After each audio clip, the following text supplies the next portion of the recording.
Alhamdulillah, nahmaduhu wa nasta'inuhu wa nastaghfiruh wa na'udzu billahi min syururi anfusina wa min sayyiati a'malina. Man yahdihillahu fala mudilla lahu wa man yudlil fala hadiya lahu. Asyhadu an la ilaha illallah wahdahu la syarika lahu wa asyhadu anna Muhammadan abduhu wa rasuluh. Allahumma salli wa sallim ala Muhammadin wa ala alihi wa ashabihi wa man tabi'ahum bi ihsan ila yaumiddin. Ya ayyuhalladzina amanu taqullaha haqqa tuqatih wa la tamutunna illa wa antum muslimun. Ya ayyuhalladzina amanu ittaqullah wa qulu qawlan sadida yuslih lakum a'malakum wa yaghfir lakum dhunubakum wa man yuti'illaha wa rasulahu faqad faza fawzan 'azima. Amma ba'd, fa inna asdaqal hadithi kitabullah wa khairul hadi hadiyu Muhammadin sallallahu alaihi wasallam wa syarrul umuri muhdatsatuha wa kullu muhdatsatin bid'ah wa kullu bid'atin dhalalah wa kullu dhalalatin finnar. Sidang Jumaat yang dirahmati Allah, minggu ini Yang Amat Berhormat Menteri Besar Perlis di bawah Kerajaan Negeri telah melancarkan Minggu Al-Quds di negeri Perlis ini. Ia selaras dengan langkah yang diambil di seluruh dunia bagi mengingatkan tentang Al-Masjidil Aqsa yang berada di bawah cengkaman Yahudi sejak 14 Mei 1948. Mengapa Masjidil Aqsa ini mempunyai kedudukan yang istimewa untuk kita ingati?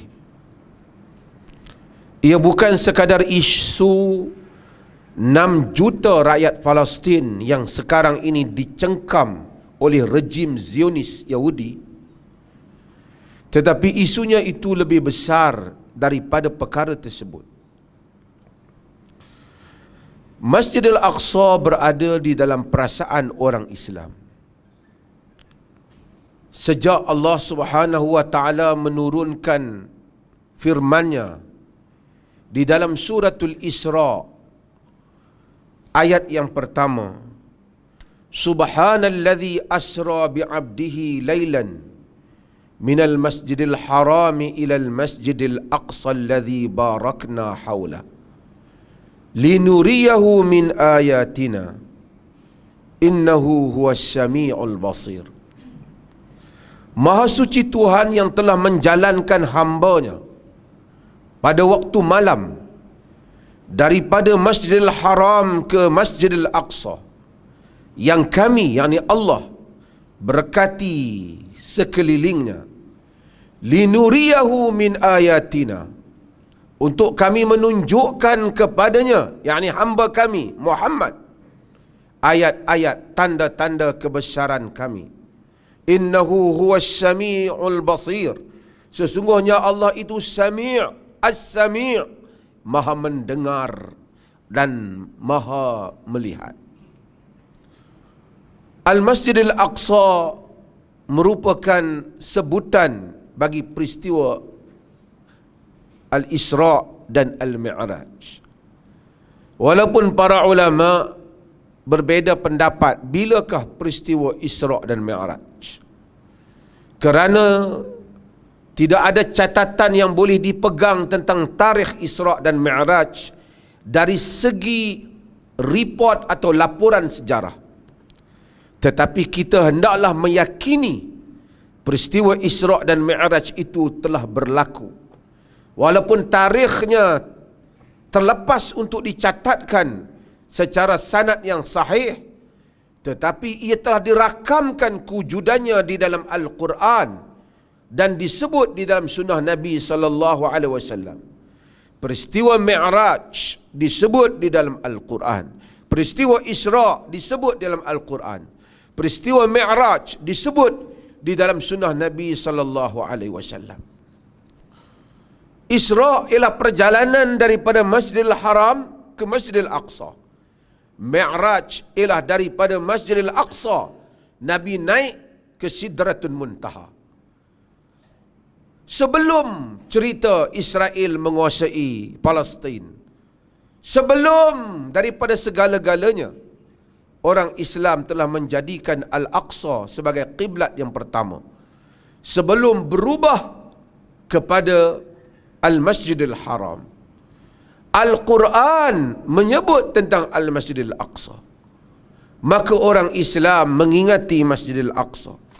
Bahkan Nabi sallallahu alaihi wasallam menyebut di dalam hadis yang sahih yang diriwayatkan oleh Al-Imam Al-Bukhari dan Muslim, la tushaddur rihal illa ila thalathati masajid, al-Masjidil Haram wa Masjid Rasulillah sallallahu alaihi wasallam wa Masjidil Aqsa.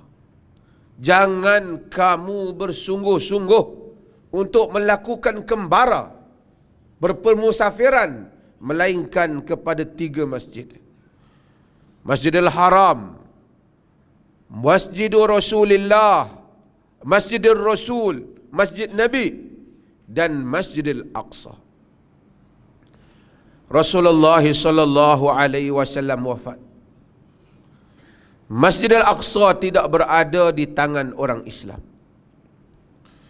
Tetapi pada zaman pemerintahan Umar bin Khattab radhiyallahu an, Allah telah menakdirkan pemerintahan Umar membuka empayar yang besar. 10 tahun memerintah. Abu Bakar memerintah 2 tahun lebih, kemudian disambung oleh Umar bin Khattab. Satu demi satu empayar jatuh ke tangan orang Islam. Kita hendaklah tahu, orang Arab ini tidak pernah mempunyai kerajaan yang besar. Mereka mempunyai kerajaan-kerajaan picisan yang kecil. Sekalipun mereka mempunyai penyair yang bagus, mempunyai pemanah yang hebat, tetapi mereka tidak ada kerajaan yang hebat. Sedangkan di Rom ada kerajaan yang hebat. Parsi ada kerajaan yang hebat. Cina ada kerajaan yang hebat. Di Iraq Babylon ada kerajaan yang hebat. Mesopotamia ada kerajaan yang hebat. Tapi orang Arab tidak mempunyai peluang kerajaan yang hebat. Mereka tidak disebut di persada sejarah menjadi empire yang besar. Sehinggalah datangnya Islam. Dengan menganut Islam, orang Arab telah mempunyai penyusunan. Walaupun sebelum itu mereka mempunyai Kaabah yang mana orang datang menunaikan haji sejak zaman jahiliyah, tetapi mereka tidak dapat menempatkan nama dan kedudukan mereka di persada sejarah. Sehinggalah mereka menganut Islam, berdisiplin, mengabdikan diri kepada Allah, memuliakan diri mereka bukan dengan menyiapkan angkatan tentera yang hebat, tetapi dengan menjadikan diri mereka sebagai pembawa risalah, bergerak bertemu dengan pemimpin dunia untuk menghidangkan Islam, menawarkan Islam. Daripada orang Arab yang ketakutan kepada Rom dan Parsi, jika mereka berniaga di negeri Rom, mereka takut kepada gubernur-gubernur Rom dan maharaja Rom. Jika mereka berniaga di Empire Parsi, mereka takut kepada kekuasaan Parsi. Mereka datang memberi hadiah kepada orang-orang Rom dan Parsi. Sehinggalah Nabi daripada Mekah, kemudian ke Madinah, kemudian pada akhir-akhir hayat baginda, menulis surat kepada pembesar-pembesar Rom dan Parsi. Bismillahirrahmanirrahim. Min Muhammad Rasulillah ila azimir Rum. Min Muhammad Rasulillah ila azimil Furs. Daripada Muhammad Rasulullah kepada orang besar Rom. Daripada Muhammad Rasulullah kepada orang besar Parsi. Dan Nabi menulis padanya, Aslim taslam, yu'tikallahu ajra marratain. Islamlah nescaya kamu selamat. Nanti Allah akan memberikan kepada kamu 2 pahala. yakni pahala Islam kamu, pahala Islam rakyat kamu. Maka Rom dan Parsi mula mengetahui orang Arab sudah bangkit. Bukan bangkit untuk mengambil harta mereka, tapi bangkit untuk memberitahu hendaklah mereka semua datang mengabdikan diri kepada Allah. Ketika Panglima Parsi Rostam melihat tentera Arab yang datang, senjatanya tidak cukup, serbannya pun tidak cukup, Rib'i bin Amir datang mengikat kepalanya dengan tali, masuk berjumpa dengan Panglima Besar Parsi, yang Empire Parsi itu dicatatkan oleh sejarah dengan segala kehebatan dan kekuatannya. Rostam bertanya kepada Rib'i, sahabat Nabi yang kecil yang sebahagian besar kita tidak mengenali namanya. Rib'i bin Amir, mengapa kamu datang ke Parsi? Tak terbayang Rostam bagi satu orang seperti Rib'i cuba mencabar kuasa kerajaan Parsi yang hebat. Badui di padang pasir, Bedouin yang tidak mempunyai kekuatan. Tapi Rib'i memberikan jawapan yang jelas kenapa ia datang. Bukan untuk mengambil makanan gandum atau roti, atau kerana ingin mengambil kuasa, merebut kursi Rom dan Parsi. Kata Rib'i, Allahu bata'athana linukhrija man sya' min ibadatil ibad ila ibadatillahi wahdah, min jawril adyani ila adlil Islam, wa min dhiqid dunya ila si'atid dunya wal akhirah. Ini pada zaman Umar ketika Rib'i menghadapi Parsi. Allahu bata'athana, Allah lah yang menghantar kami, untuk Allah mengeluarkan sesiapa yang Allah kendaki daripada mengabdikan diri sesama hamba kepada mengabdikan diri hanya kepada Allah, daripada kekejaman agama-agama kepada keadilan Islam, daripada dunia yang sempit kepada keluasan dunia dan akhirat. Dengan slogan itulah orang Arab membuka empire bagi menyampaikan risalah agama. Allah telah memuliakan mereka. Pada hari Sayyidina Umar pergi daripada Madinah ke Masjidil Aqsa untuk mengambil kunci pembukaan Masjidil Aqsa daripada tangan pihak Kristian. Sayyidina Umar pergi, sahabat-sahabat yang telah membuka Masjidil Aqsa, Abu Ubaidah Al-Jarrah, Khalid Al-Walid, ramai menunggu. Daripada jauh Khalifah Islam datang. Yang terbayang pada orang-orang Rom, Parsi, orang-orang Kristian, mestilah Khalifah ini seperti Maharaja Rom dan Parsi. Pakaiannya mesti hebat, pengikutnya mesti ramai mengiringinya, tenteranya yang hebat. Kalau tidak, bagaimana mungkin orang Islam dapat menumbangkan mereka sehingga mengambil Masjidil Aqsa, mengambil Palestin, mengambil Syria, mengambil Jordan. Apabila Sayyidina Umar sampai, Sayyidina Umar mengheret untanya.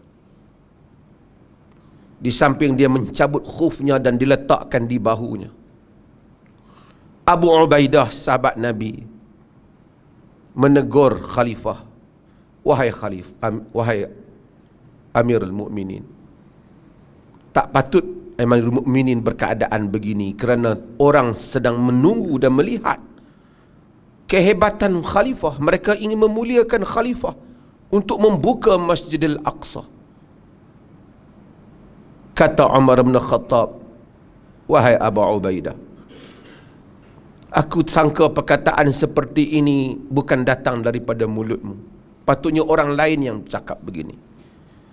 Kemudian Umar bin Khattab menyebut satu ungkapan yang terkenal di dalam sejarah. Kunna azalla qaumin fa'azzana Allahu bil Islam.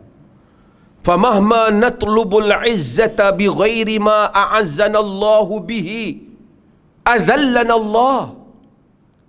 Kita orang Arab ini dahulu adalah kaum yang hina. Allah telah memuliakan kita dengan Islam. Apabila kita cuba mencari kemuliaan selain daripada Islam, kita akan dihina oleh Allah. Memang benar, khalifah orang Islam pakaiannya lekeh, tetapi satu demi satu empire telah jatuh di telapak kaki orang Islam.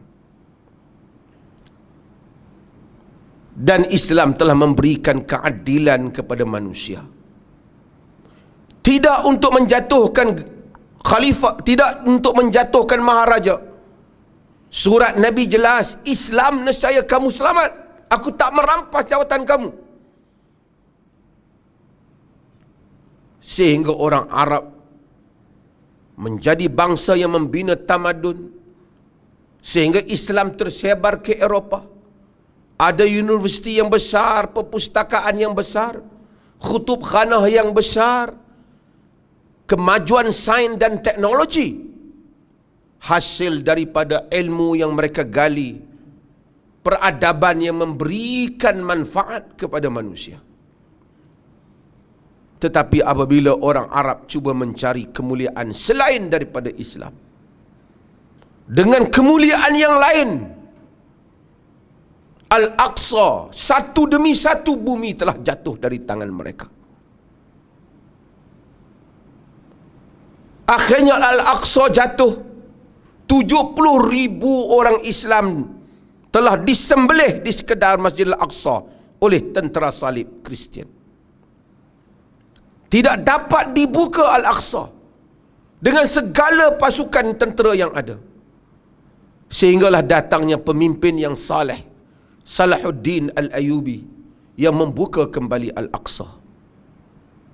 Kemudian orang Islam bergerak, hidup berpecah, sehinggalah Allah telah menjatuhkan satu persatu negara-negara orang Islam, bumi orang Islam. Selalu saya sebutkan, bayangkan Indonesia yang besar dapat ditawan oleh Belanda yang kecil, yang datang ribuan kilometer jauhnya dengan kapal. Demikianlah telah menjadi umat yang lemah. Daripada umat yang membina tamadun, dan percubaan demi percubaan cuba dilakukan untuk mengembalikan kekuatan umat Islam. OIC bersidang, orang Arab cuba berbaik dengan Amerika dan Barat. Segala percubaan-percubaan itu semuanya gagal. Bak kata Maulana Abul Hasan Ali An-Nadwi dalam tulisannya yang ringkas, Kaifa dakhala al-Arabu tarikh. Bagaimana orang Arab dapat memasuki pentas sejarah? Ia tidak dimasuki dengan kemewahan minyak dan kekayaan dan segala-galanya. Mereka memasuki sejarah dengan menjadi umat yang membawa risalah Islam. Dahulu mereka seperti mana kata Sayyidina Umar, kau yang hina. Allah muliakan dengan Islam. Inilah ungkapan Umar bin Khattab ketika pembukaan Masjidil Aqsa. Dan ungkapan inilah, selagi tidak dikembalikan maknanya, Masjidil Aqsa tidak akan dapat dikembalikan ke tangan orang Islam. saban tahun kita akan mendengar bagaimana Israel Zionis melakukan tindakan-tindakan yang kejam terhadap Masjidil Aqsa. Saban tahun kita mendengar masuknya Ramadan, Masjidil Aqsa diserang, orang yang bersolat ditembak, kanak-kanak dibunuh. Puluhan juta Arab yang berada di keliling Palestin tidak boleh melakukan apa-apa. Memalukan. Bahkan 1 bilion lebih umat Islam dalam dunia ini gagal untuk menghadapi beberapa juta Israel yang berada di Palestin. Demikian Allah telah menghina kita disebabkan kita tidak lagi menjadi umat yang pergi ke dataran manusia untuk menyatakan kami membawa agama yang benar dan kami menawarkan Islam kepada kamu. Kita berfikir bagaimana untuk kita mulia dengan jalan-jalan yang lain. Benar umat Islam kemudian hebat dengan teknologinya dan kekuatan ketenteraannya. Tetapi mereka tidak bermula dengan kekuatan ketenteraan. Mereka bermula dengan semangat untuk menyebarkan Islam. Hilang semangat itu. Yang tinggal hanyalah semangat untuk mempertahankan diri dan mengangkat kemuliaan diri masing-masing. Maka jatuhlah umat Islam. Jatuhlah satu demi satu bumi orang Islam, termasuklah Al-Masjidil Aqsa sejak tahun 1948 sehingga hari ini kita meratapi kehilangannya dan kita seringkali mendengar bagaimana umat yang besar ini diperkotak-katikkan oleh sejumlah kecil Yahudi Zionis, dan kita setiap tahun memperkatakannya, bahkan saban bulan memperkatakannya, dan kita tidak dapat melakukan apa-apa melainkan hanya meratapinya. Marilah kita mengingatkan kembali kepada anak-anak kita, kepada diri kita sendiri. Sesungguhnya kemuliaan kita ialah dengan kita mengangkat agama di dalam diri kita. Kemuliaan kita ialah dengan kita mempertahankan agama ini. Allah akan mengangkat kita menjadi umat yang mulia. Wa kadzalika ja'alnakum ummatan wasata litakunu syuhada'a 'alan nas. Yang demikian itu kami jadikan kamu umat pertengahan supaya kamu menjadi saksi untuk sekalian manusia. Di samping kita menunaikan tanggungjawab kita membantu rakyat Palestin dengan apa yang kita mampu sebagai tanda kita orang Islam bersaudara, berdoa kepada mereka, memberikan kesedaran kepada generasi kita bahawasanya kita hendaklah sentiasa berusaha untuk mengembalikan bumi orang Islam dan mempertahankan setiap jengkal tanah orang Islam yang telah dirampas oleh musuh-musuh. Barakallahu li wa lakum fil Qur'anil azim wa nafa'ani wa iyyakum bi ayati wa dzikril hakim.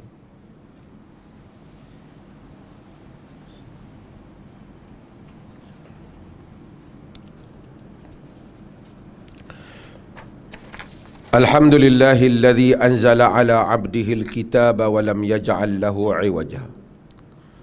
Allahumma shalli wa sallim wa barik ala Muhammad wa ala alihi wa sahbihi ajma'in. Amma ba'd.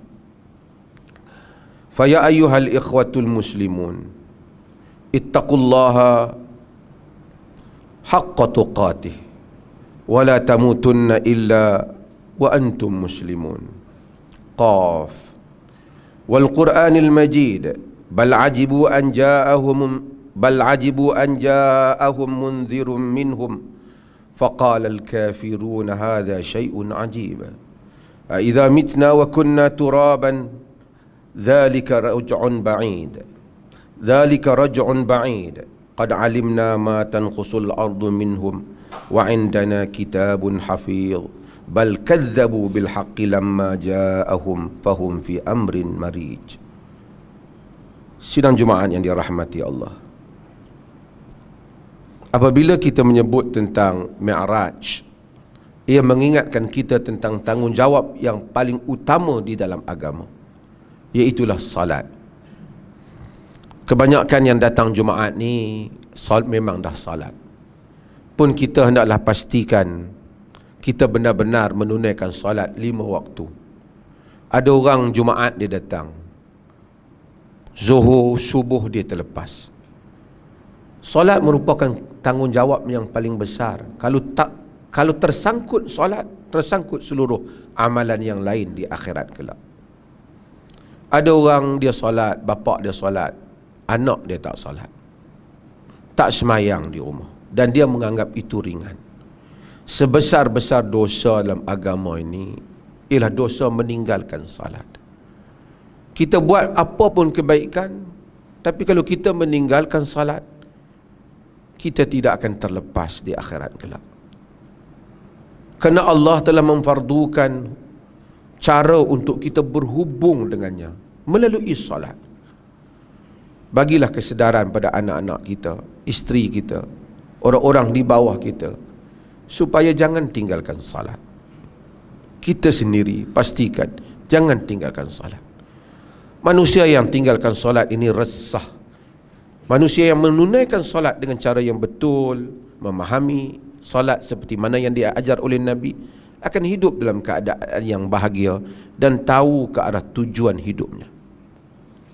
Sebab itu dalam hadis yang diriwayatkan oleh Malik Ibnu Huwairith, beliau menyebut Nabi SAW menyatakan, sallu kama ra'aitumuni usalli. Semayanglah kamu macam mana kamu tengok aku semayang. So nak semayang ni tak boleh main tengok, main-main masjid, tengok mereka rokok, kita rokok, sujud. Kita kena belajar salat. Kenapa kita rokok dan bagaimana rokok Nabi? Macam mana sujud Nabi? Apa bacaan Nabi? Kenapa begitu? Sehingga kita tahu ketika kita melakukan salat itu, kita mengikuti apa yang dibuat oleh Nabi SAW. Sebahagian orang kita, dia pakai lesen lama, tak renew. Wuduk dia pun apa yang dia tengok orang buat, tanpa dia mempelajari bagaimana wuduk Nabi SAW. Cara basuh tangan dia pun kadang-kadang tak kena. Semayang pun macam tu. Kadang-kadang cara solat dia pun dia buat saja. Orang kata buat bagi kata ada. Sedangkan yang lain kita buat bersungguh-sungguh. Kalau kita buat permohonan borang nak minta bantuan berpuluh ribu ringgit, kita pastikan bagi betul, isi bagi betul, supaya takut nanti ditolak borang kita. Bila kita nak salat, ini lebih daripada segala-galanya. Supaya dipastikan salat kita diterima di sisi Allah, kita tunjukkan kesungguhan dengan mempelajari bagaimanakah sifat salat Nabi sallallahu alaihi wasallam. Inna Allah wa malaikatahu yusalluna 'alan nabi. Ya ayyuhalladzina amanu sallu 'alaihi wa sallimu taslima. Sesungguhnya Allah dan malaikatnya berselawat kepada Nabi. Wahai orang-orang yang beriman, hendaklah kamu berselawat dan salam padanya. Allahumma salli ala Muhammad wa ala ali Muhammad kama sallaita ala Ibrahim wa ala ali Ibrahim wa barik ala Muhammad wa ala ali Muhammad kama barakta ala Ibrahim wa ala ali Ibrahim fil alamin innaka Hamidun Majid. Allahumma ghafir lil muslimina wal muslimat wal mu'minina wal mu'minat al ahya minhum wal amwat innaka sami'un qaribun mujibud da'wat wa qadi al hajat. Ya Allah, ampunlah seluruh kaum muslimin, sama ada yang hidup ataupun yang telah mati. Ya Allah, berikan petunjuk hidayah serta rahmat-Mu kepada kami sekalian hamba-hamba-Mu dan kepada pemimpin kami, itu utama Raja Pemerintah Negeri Perlis Tuanku Syed Sirajuddin Ibnu Almarhum Tuanku Syed Putra Jamalul Lail, dan Raja Muda Perlis Tuanku Syed Faizuddin Putra Ibnu Tuanku Syed Sirajuddin Jamalul Lail, serta kaum kerabat baginda, supaya sentiasa beramal dengan kitab-Mu dan sunnah Nabi-Mu Muhammad sallallahu alaihi wasallam, dan Engkau lanjutkan usia baginda berdua dalam keadaan selamat, sihat sejahtera, dan semoga dengan kesihatan yang baik yang telah Engkau kurniakan kepada baginda berdua, terlaksananya pemerintahan yang adil lagi diredai oleh-Mu. Ya Rahman, Ya Rahim, kami memohon kepadamu dengan segala kerendahan diri sebagai hamba-Mu. Engkau indahkanlah akhlak kami, Baikilah pergaulan antara kami, jadikanlah kami sebagai umat yang mulia. Engkau pelihara kami daripada penyakit lemah, malas, berpemikiran dangkal dan buruk budi pekerti. Rabbana atina fid dunya hasanah wa fil akhirati hasanah wa qina adzabannar. Innallaha ya'muru bil adli wal ihsan wa ita'i dzil qurba wa yanha 'anil fahsya'i wal munkar wal baghi ya'idzukum la'allakum tadhakkarun.